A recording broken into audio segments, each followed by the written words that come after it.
जमीन बटाईने देताय का? आपण इतरांना कसण्यासाठी देतो?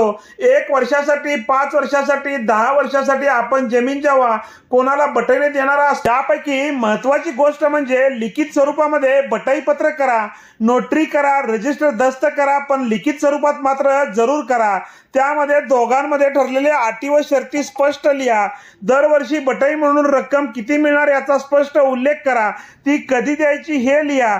जर दिली नाही तर काय होणार? उदाहरणार्थ ती रक्कम वसूल करण्याचा हक्क, मिळकत परत ताब्यात घेण्याचा हक्क, अशा गोष्टी जरूर लिहा. बटाई पत्रातील अटी व शर्तीचा भंग झाल्यास बटाई पत्र आपोआप रद्द होईल व मिळकत परत ताब्यात घेण्याचा व मिळकत वापरलेल्या कालावधीमधील बटाई मागण्याचा हक्क मूळ मालकाचा राहील. ही प्रमुख अट आवर्जून लिहा, म्हणजे करारभंग झाला तर त्वरित आपण आपली मिळकत परत ताब्यात घेऊ शकतो.